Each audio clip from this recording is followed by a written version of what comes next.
नमस्कार। अब आप राजेश प्रियदर्शी से बिहार का प्रादेशिक समाचार सुनिए। बिहार विधानसभा परिषद की 5 सीटों के लिए शुक्रवार 31 मार्च को मतदान कराया जाएगा। मतदान की सभी तैयारियां पूरी कर ली गई है।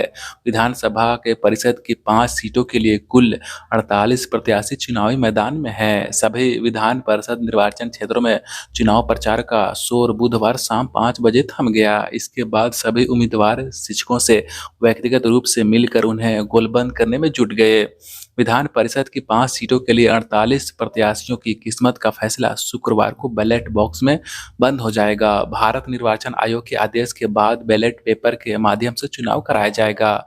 नाम वापसी के बाद पंचों और निर्वाचन क्षेत्रों में अब कुल 48 प्रत्याशियों में गया स्नातक निर्वाचन क्षेत्र से 8, गया शिक्षक निर्वाचन क्षेत्र से 12, सारण शिक्षक निर्वाचन क्षेत्र से 12, कोसी शिक्षक निर्वाचन क्षेत्र से 7 तथा सारण स्नातक क्षेत्र से 9 प्रत्याशी मैदान में रह गए हैं। वोटिंग के लिए सभी जिलों के प्रखंड मुख्यालय में मतदान केंद्र बनाए गए हैं। शिक्षक एवं स्नातक निर्वाचन क्षेत्रों के लिए अलग अलग मतदान केंद्र होंगे ताकि स्थानीय वोटर अपने मताधिकार का प्रयोग कर सके। सभी सीटों पर 31 मार्च को सुबह 8 बजे से शाम 4 बजे तक होगा। आधिकारिक सूत्रों का कहना है कि विधान परिषद की सीटों पर निर्वाचन का काम वरीयता के आधार पर किया जाता है। ऐसे में हर मत का मूल्य होता है। 31 मार्च को मतदान के बाद 5 अप्रैल को सभी निर्वाचन क्षेत्रों की मतगणना होगी। बिहार में रामनवमी के मौके पर मौसम खराब रहने की आशंका है। गुरुवार से राज्य में फिर से आंधी, बारिश, ठनका और ओलावृष्टि का दौर शुरू होने जा रहा है। 3 दिनों तक राज्य के कई जिलों में मौसम खराब रहने का अनुमान जताया गया है। इससे रामनवमी पर निकलने वाले जुलूस में श्रद्धालुओं को दिक्कत का सामना करना पड़ सकता है। वहीं राज्य के किसानों के माथे पर चिंता की लकीरें खिंच गई है। मौसम विभाग के पूर्वानुमान के मुताबिक बिहार के अधिकतर इलाकों में गुरुवार से तेज हवाओं के साथ मेघ गर्जन और कहीं कहीं हल्की से मध्यम दर्जे की बारिश हो सकती है। इसके अलावा कुछ जगहों पर ओलावृष्टि के भी आसार है। इसका असर दक्षिण बिहार के हिस्सों में ज्यादा देखने को मिलेगा। हवा की गति 30 से 40 किलोमीटर प्रति घंटे रह सकती है। सरकार ने खराब मौसम की चेतावनी को देखते हुए किसानों के लिए एडवाइजरी भी जारी की है। किसानों को अपनी फसल की कटाई करके उसे सुरक्षित स्थानों पर रखने की सलाह दी गई है। बीते हफ्ते भी आंधी, बारिश और ओले गिरने की वजह से मुजफ्फरपुर, मोतिहारी, बेतिया, समस्तीपुर समेत अन्य जिलों में रबी की फसल को भारी नुकसान पहुंचा था। तमिलनाडु प्रकरण में गिरफ्तार किए गए सच तक यूट्यूब चैनल के संचालक यूट्यूबर मनीष कश्यप ने गिरफ्तारी के बाद पहली बार सार्वजनिक रूप से मीडिया के सामने बयान दिया है। मनीष कश्यप को तमिलनाडु पुलिस ट्रांजिट रिमांड पर अपने साथ लेकर गई है। मदुरई कोर्ट में मनीष कश्यप की पेशी 31 मार्च को होगी। वहीं पटना एयरपोर्ट पर मनीष कश्यप ने बिहार पुलिस व तमिलनाडु पुलिस के बर्ताव को लेकर बयान दिया है। बुधवार को जब तमिलनाडु पुलिस मनीष कश्यप को लेकर चेन्नई के लिए रवाना हुई तो पटना एयरपोर्ट पर मनीष कश्यप ने पत्रकारों के सामने अपनी बात रखी। मनीष कश्यप ने कहा कि बिहार पुलिस और तमिलनाडु पुलिस पर उन्हें पूरा भरोसा है। बिहार पुलिस उनके साथ कोई गलत बर्ताव नहीं किया है। तमिलनाडु पुलिस ने भी मनीष कश्यप से कहा कि मेरे साथ कोई गलत व्यवहार नहीं कर रही है, जबकि बिहार के नेताओं के प्रति मनीष ने नाराजगी जाहिर की है। मनीष कश्यप ने कहा कि मुझे बिहार और तमिलनाडु पुलिस पर पूरा भरोसा है, लेकिन बिहार के नेताओं पर मुझे बिल्कुल भरोसा नहीं है। उन्होंने कहा कि बिहार के नेताओं ने ही बिहार को बर्बाद किया है। हमने कोई गलत वीडियो नहीं प्रसारित किया है। मेरा वीडियो यूट्यूब पर अभी भी उपलब्ध देखा है और देखा जा सकता है। मनीष ने कहा कि मैंने ये बोला कि बिहार के मजदूरों को दिक्कत होती है और ये सबको पता है। मनीष कश्यप के तेवर गर्म दिखे। बिहार पुलिस और तमिलनाडु पुलिस मनीष कश्यप को लेकर एक साथ पटना एयरपोर्ट पहुंची थी। दोपहर की फ्लाइट से मनीष कश्यप को तमिलनाडु लेकर चली गई। मुख्यमंत्री नीतीश कुमार ने कहा कि उन्हें विपक्षी एकता के लिए सभी पार्टियों की सहमति का इंतजार है। कांग्रेस का नाम लिए बिना नीतीश कुमार ने कहा कि विपक्ष के अधिक से अधिक लोगों की एकता मेरी इच्छा है। इसका हम इंतजार कर रहे हैं कि ज़्यादा से ज़्यादा लोग एक साथ आएं और 2024 के लोकसभा चुनाव पूरी मजबूती से लड़े। बुधवार को सम्राट अशोक जयंती के मौके पर संवाददाताओं से बातचीत में नीतीश कुमार ने कहा कि विपक्षी एकता के लिए सिलसिलेवार हम दिल्ली जाकर लोगों से मुलाकात कर चुके हैं।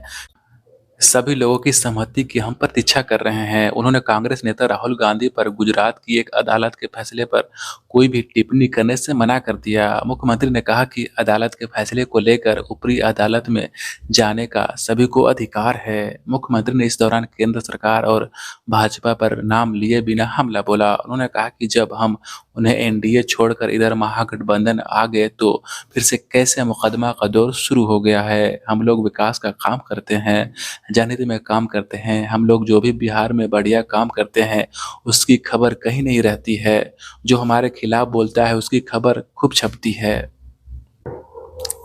लैंड फॉर जॉब मामले में बिहार के पूर्व सीएम राबड़ी देवी और आरजेडी सांसद मीसा भारती बुधवार को दिल्ली की सीबीआई की विशेष अदालत में पेशी हुई। आरजेडी सुप्रीमो लालू प्रसाद यादव स्वास्थ्य कारणों से कोर्ट नहीं पहुंच सके। बुधवार को अदालत में लालू प्रसाद यादव पर आरोप तय करने के बिंदुओं पर बहस की गई। अदालत ने सीबीआई से आरोपियों को चार्जशीट की कॉपी देने के लिए निर्देश दिए हैं। साथ ही अगली सुनवाई की तारीख 8 मई तय की गई है। राबड़ी देवी और मीसा भारती बुधवार को दिल्ली की राउज एवेन्यू कोर्ट में पहुंची। अदालत पहले ही लालू यादव, राबड़ी देवी और मीसा भारती को जमानत दे चुकी है। इस केस की पिछली सुनवाई 15 मार्च को हुई थी, जिसके बाद 29 को सुनवाई की तारीख तय की गई थी। इस केस में कुछ आरोपियों को चार्जशीट की कॉपी नहीं मिली थी। बुधवार को अदालत ने जांच एजेंसी को निर्देश दिए कि सभी आरोपियों को चार्जशीट की कॉपी मुहैया की जाए। प्रधानमंत्री नरेंद्र मोदी के करीबी बीजेपी के वरिष्ठ नेता सुनील ओझा का उत्तर प्रदेश से बिहार ट्रांसफर हो गया है। ओझा को बिहार में पार्टी का सह प्रभारी नियुक्त किया गया है। पार्टी के राष्ट्रीय अध्यक्ष जेपी नड्डा ने बुधवार को उन्हें बिहार के बीजेपी सह प्रभारी की जिम्मेदारी सौंपी है। सुनील ओझा मूल रूप से गुजरात के रहने वाले हैं और पीएम नरेंद्र मोदी के करीबी नेताओं में से एक हैं। सम्राट चौधरी को बिहार बीजेपी का अध्यक्ष बनाने के बाद ओझा को सह प्रभारी बनाए जाने के फैसले को अहम माना जा रहा है।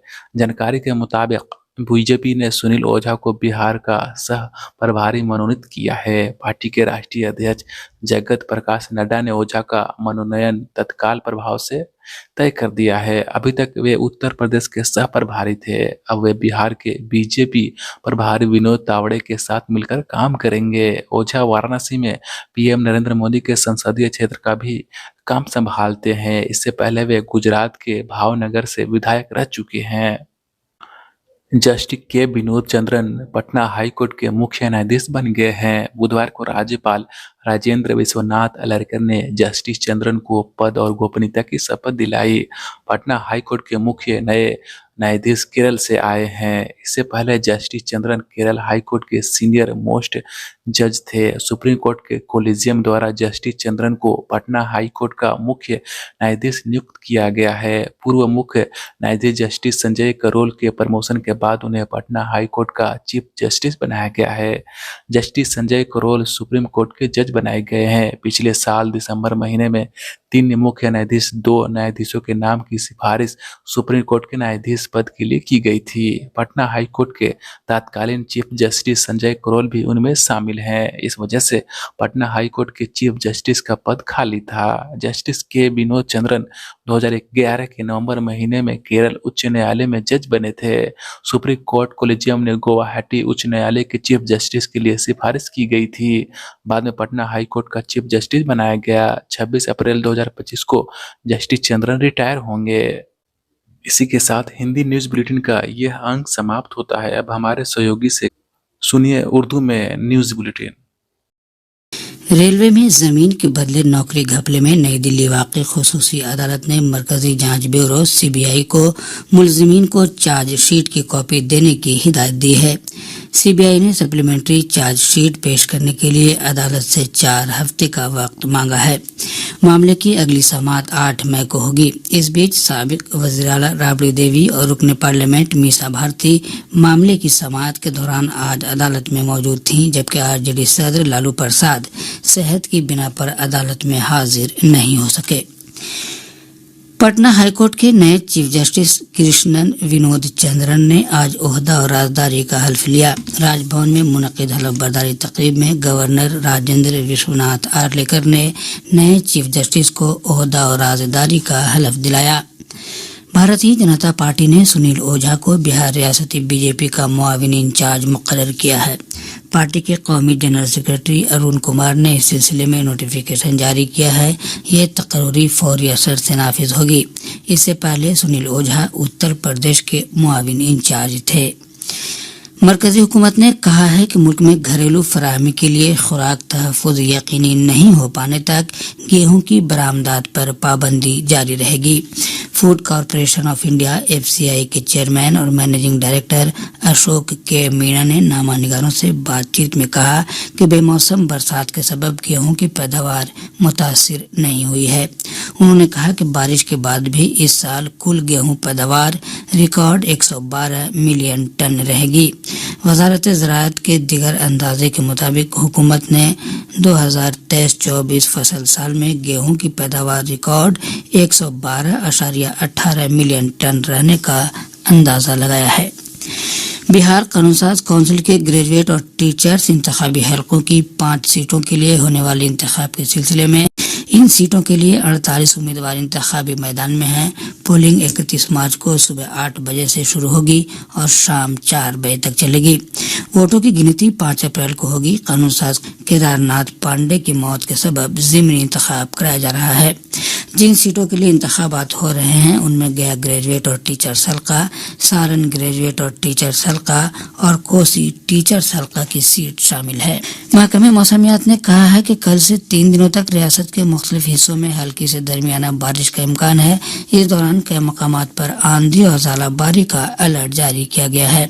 महकमा ने बारिश के अंदेशे के पेश नज़र किसानों को वक्त रहते फसल की कटाई और ज़ख़ीरा अंदोज़ी करने की हिदायत दी है।